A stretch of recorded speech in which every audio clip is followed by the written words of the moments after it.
লূত আলাইহিস সালামের কওম, এই কোরআন শরীফের মধ্যে আছে, আল্লাহ তাআলা বলছেন তার কওম যে বদফেল করেছিল, সেই বদফেলের কারণে আল্লাহ তাআলা গজব দিলেন, জিবরাইলকে পাঠালেন জমিনটারে উল্টায় দাও। লূত আলাইহিস সালাম তার মেয়ে এবং তার উপরে যারা ঈমান এনেছে তাদেরকে আগে বাইর করো, তার স্ত্রীকে বাইর করো না, যেহেতু তার স্ত্রী কাফেরদেরকে সহযোগিতা করেছে, তার স্ত্রী সুদকা, পুরা জমিনটাকে উল্টায় দাও, জবরকে জের বানায় দাও। হযরতে জিবরাইল এলেন, আল্লাহর কাছে ফরিয়াদ করলেন, রব্বুল আলামিন, যে জমিনকে তুমি গজব দিতে বলেছো, উল্টাই দিতে বলেছো, আমি তো এখানে এসে দেখলাম একটা লোক 30 বছরেরও বেশি কাল ধরে তোমার ইবাদত করছে,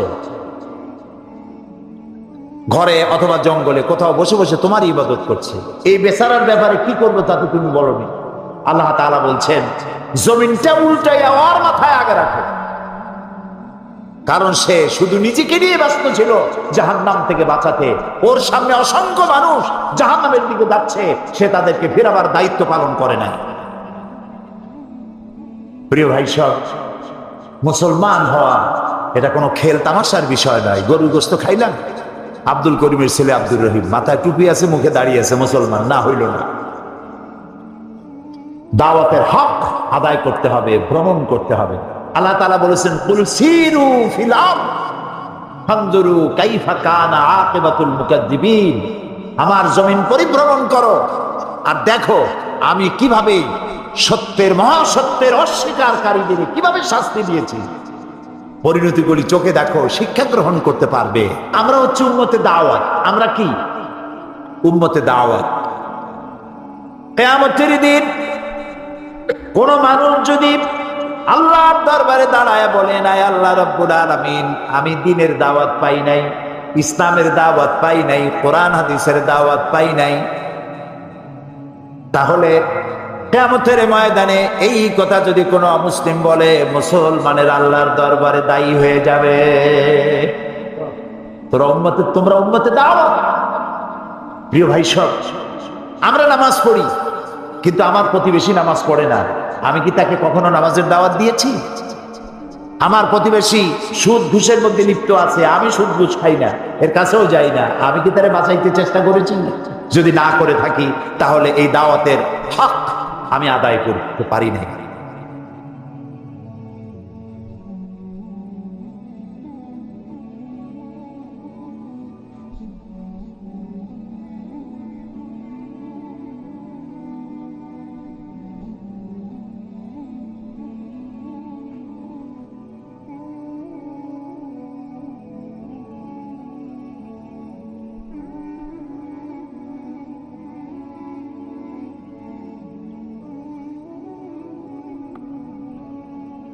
প্রিয় ভাই সব,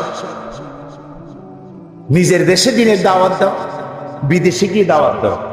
আল্লাহ তাআলা তার গোলামকে সুযোগ দিয়েছিলেন এই পৃথিবীর 4টি মহাদেশের 1/17 বেশি দেশ আল্লাহ সফর করাইছেন, কিন্তু মিশর সফরের কোনো সুযোগ আমার ইতিপূর্বে হয়নি।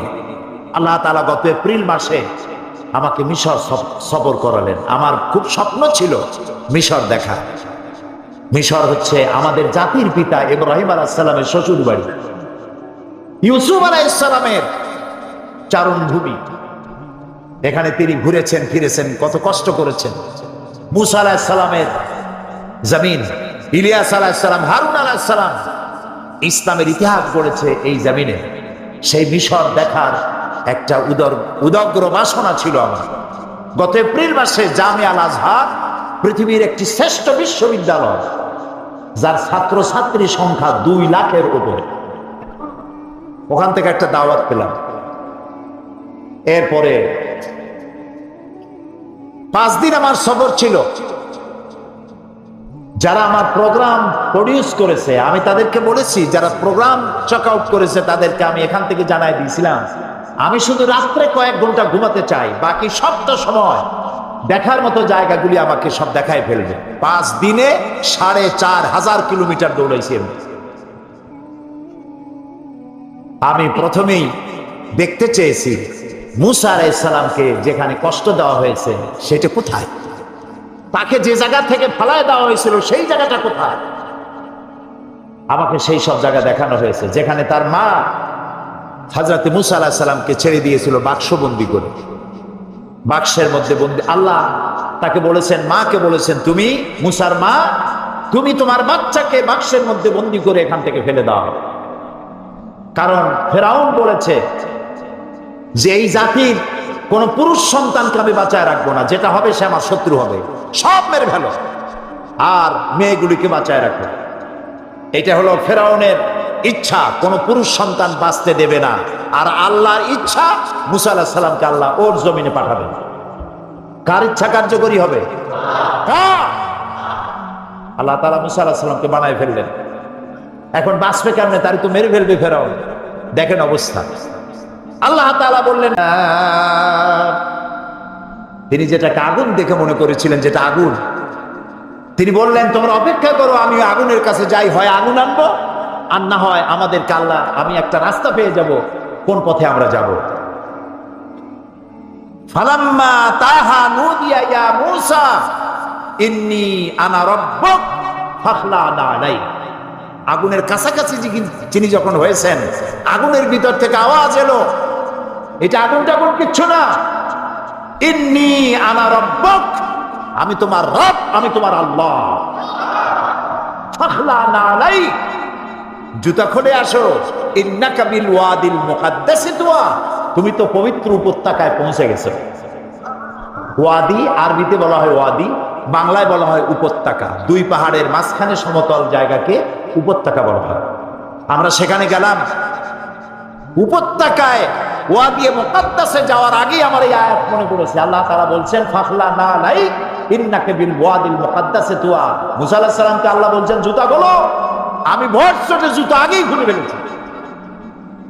ওয়াদি মুকাদ্দাসে আমরা গেলাম, সেখানে আজান দিয়ে জোহরের নামাজ পড়লাম। আর ওই গাছের কাছে গেলাম, সে গাছটা এখন নাই, কিন্তু যেখানে আল্লাহ তাআলা মুসা আলাইহিস সালামের সঙ্গে কথা বলেছিলেন সেই জায়গায় পৌঁছে গেলাম।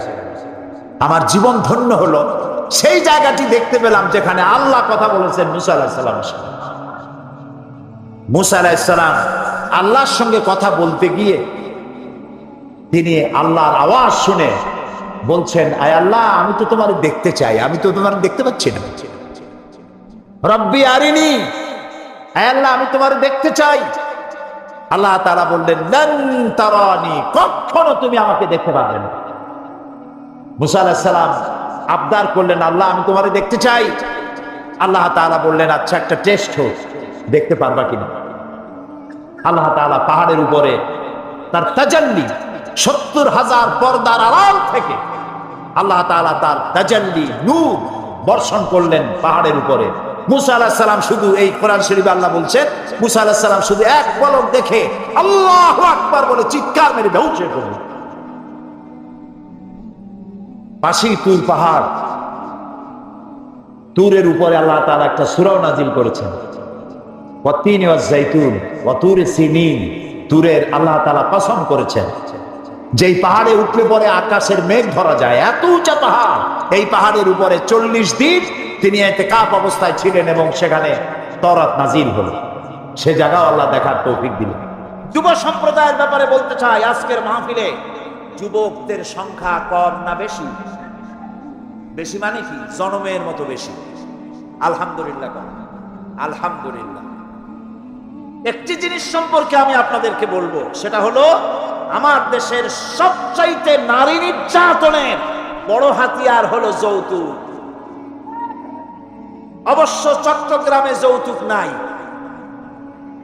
আছে এখানে? কি সর্বনাশ! মনে করছিলাম যে অন্তত চট্টগ্রামটা যৌতুকের হাত থেকে মুক্ত আছে বোধহয়। এখানে বেশি যৌতুক প্রথা, এটি হারাম। বিবাহে মহারানা দিতে হয়। মহারানা দেওয়া কি সুন্নত না নফল? মাশাআল্লাহ, আপনার তো জানাই আছে মহারানা দেওয়া ফরজ। এই ফরজ দায়িত্ব আপনাকে আদায় করতে হবে। সেই ফরজ আদায় না করিয়া, মহারানা ফরজ সেটা আদায় না করে মেয়েওয়ালার কাছ থেকে হারাম যৌতুক আদায় করা হয়, বেবরকতি হবে না তো হবেটা কি? বিবাহের সময় শ্বশুর যদি কিছু দেয়, সুন্নত দেওয়া সুন্নত, নেওয়া সুন্নত। কিন্তু জোর করে আদায় করে নেওয়া হারাম। আপনার ছেলে যখন বিবাহ দিবেন কোরআনের মাহফিলে ওয়াদা করতে পারবেন যে অন্তত আমার ছেলে বিয়ে দেওয়ার সময় শুকরের মাংসের মতো হারাম যৌতুক আদায় করব না? পারবেন ওয়াদা করতে? তাহলে ছেলের বাপেরা, যে সব বাপেদের ছেলে আজও বিয়া হয় নাই, ওই সব ছেলেদের পিতারা হাত উঁচু করে দেখান, হাত উঁচু করে। জবাবে রব্বুল আলামিন বলবেন قال كذلك أتتك آياتنا فنسيتها وكذلك اليوم تنسى। দুনিয়ায় তুমি যেভাবে আমার কোরআন ভুলে গিয়েছিলে, আমার আয়াতকে ভুলেছো, আমার কোরআন ভুলেছো, তুমি দুনিয়ায় যে চক্ষুষ্মান ছিলে আমি তা ভুলে গেলাম, আমি তোমাকে অন্ধ করে দিলাম। বলেন নাউজুবিল্লাহ। আবার মুসলমান ভাইরা, চোখের মতো নিয়ামত পৃথিবীতে আর কিছু আছে? এই চোখ কিয়ামতে অন্ধ হয়ে যাক, তাকে আপনি চান? আমরা চোখ অন্ধ হয়ে কিয়ামত উঠি, তাকে আমরা চাই? চোখ শুদ্ধ উঠতে চান কিনা? তাহলে ওয়াদা করতে হবে, এই তাফসীরের মাহফিল থেকে শুরু করে আগামী মাসটা কি মাস? রমজান। আগামী মাস কি মাস? রমজানুল মুবারক। এই শাবান থেকে, আগামী রমজান থেকে শুরু করে ভবিষ্যতের তাফসীরের মাহফিল আসতে না আসতে কোরআন শরীফ বুঝে পড়ার নিয়ম করতে হবে। কোরআন সহি করে পড়বো, কোরআন বুঝে পড়বো।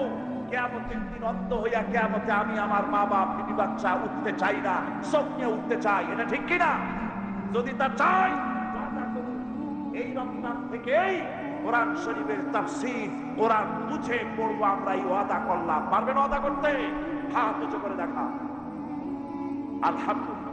মাওলানা জাফর থানেশ্বরীকে ব্রিটিশ গভর্নমেন্ট গ্রেফতার করেছে, তাকে জেলে রেখেছে।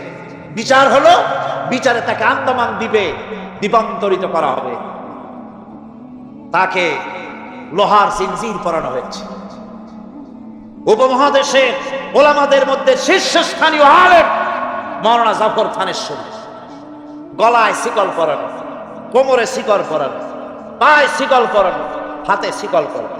এই অবস্থায় ব্রিটিশ পুলিশেরা তাকে টানতে টানতে নিয়ে যাচ্ছে জাহাজের দিকে আন্দামান।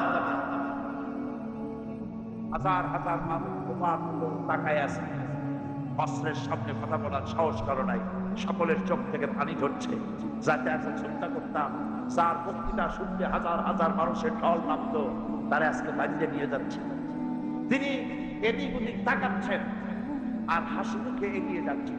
হঠাৎ করে নজর পড়ল, যারা দাঁড়িয়ে আছে তাদের মধ্যে দুই তিনটা ছোট্ট বাচ্চা নিয়ে বোরখা পরা একটা মেয়ে লোক দাঁড়ানো। তিনি বাচ্চাদেরকে দেখে বুঝতে পারলেন বোরখা পরা মেয়ে লোকটি তার স্ত্রী।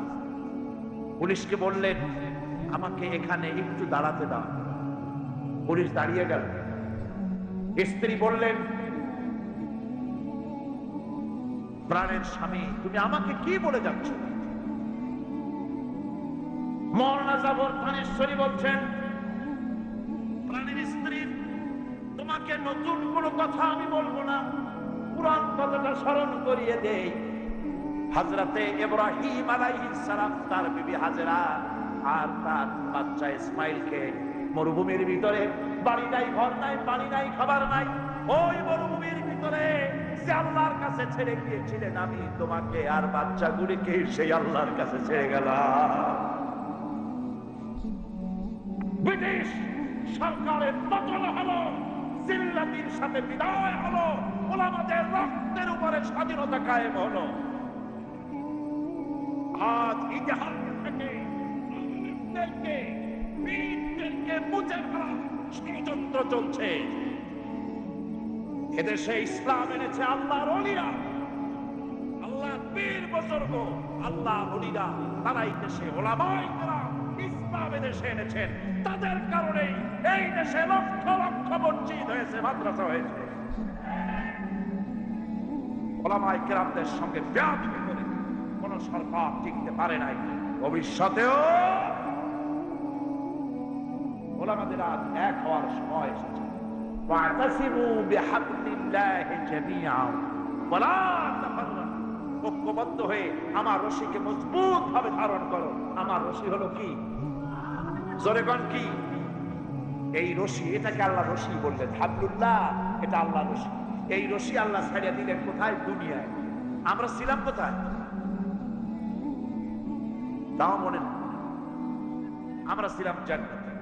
আমাদের বাপ মা কোথায় ছিলেন? জান্নাতে ছিলেন। জান্নাত থেকে পড়লাম কোথায়? দুনিয়া নামক কুয়ার মধ্যে। কুয়া থেকে কুয়ায় পতিত মানুষ উঠাবার জন্য সবচাইতে সুন্দর জিনিস কি? বাঁশ না লাঠি? রশি।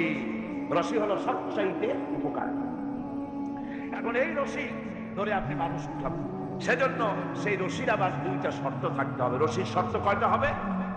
দুইটা। একটা শর্ত হলো রশিটা যেন পচা পাটের দড়ি না হয়, তাহলে নিচে যারা পড়ছে এরা যদি রশি ধরে আর উপর দিয়ে যদি টান দেয়, রশি সিরিয়াস, যাও বাঁচতো তাও শেষ। রশিটা হইতে হবে মজবুত। রশিটা কি হইতে হবে? দুই নম্বরে, রশি যিনি ধরবেন কুয়ার উপর থেকে তার হাতটা মজবুত হতে হবে, যেন কুয়ায়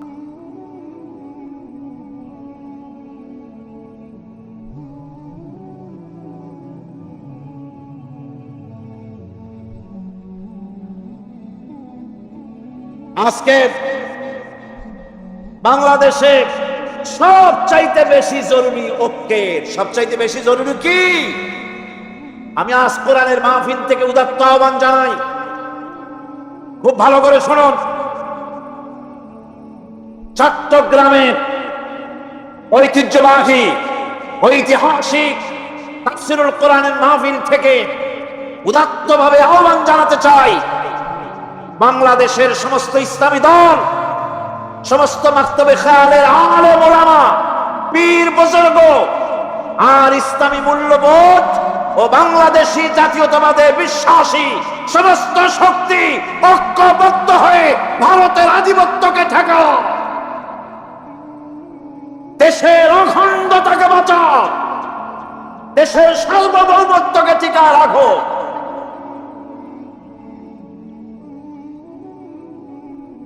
আল্লাহ রাব্বুল আলামিন গোটা জাতিকে ঐক্যবদ্ধ হওয়ার তৌফিক দান করুন, আমরা বলি আমিন। আরো জোরে বলেন আমিন। এরপরে আমি মা বোনদের ব্যাপারে বলতে চাই। মা বোনদের ব্যাপারে তো এখানে আজকে হাজার হাজার মা বোনেরা এসেছিলেন, তাদের ব্যাপারে আমরা কথা বলেছি, বহু প্রশ্নের জবাব দিয়েছি। মা বোনদের বলতে চাই, ইসলাম আপনাদেরকে ঠকায় নাই। বিশ্বাস করেন, আমার মা বোনেরা যদি জানতেন ইসলাম তাকে, এই কোরআন তাকে কি অধিকার দিয়েছে, আমার রসুল তাকে কি অধিকার দিয়েছে, এই কথা যদি আমার মা বোনেরা জানতেন, অবশ্যই তারা সব রকমের সংগঠন ছেড়ে দিয়ে এক প্ল্যাটফর্মে এসে সরকারের কাছে তারা দাবি জানাতেন, কিচ্ছু চাই না, কোরআন আমাদের যা দিয়েছে সেইটা আমাদের ফিরাইয়া দাও। মা বোনেরা সেই আন্দোলন করুন, আপনাদের ইজ্জত বাঁচবে, সম্ভ্রম বাঁচবে, সতীত্ব বাঁচবে, দেশ বাঁচবে, জাহান্নাম থেকে কিয়ামতে বেঁচে যাবেন যদি কোরআনের পক্ষে আপনারা কাজ করতে পারেন। আল্লাহ সেই তৌফিক আপনাদেরকে যেন দান করেন, আমরা বলি আমিন। জোরে মা বোনেরা, পর্দা আজকে দেশ থেকে উধাও হয়ে যাচ্ছে। পর্দার কনসেপ্ট যেটা আছে সেটা চলে যাচ্ছে, নারীরা বেপর্দা হচ্ছে, জেনা ব্যভিচার বাড়তেছে, ধর্ষণ বাড়তেছে, হারামি বাড়তেছে। মা বোনদের বলবো, ইসলাম যে ধরনের পর্দা করতে বলেছে সেই পর্দা আপনারা সেভাবে করুন। সে ব্যাপারে বহুত বই আছে, বইগুলি খরিদ করে পর্দার নিয়ম কানুন জেনে সেভাবে আপনারা চলেন। আপনার চাকরি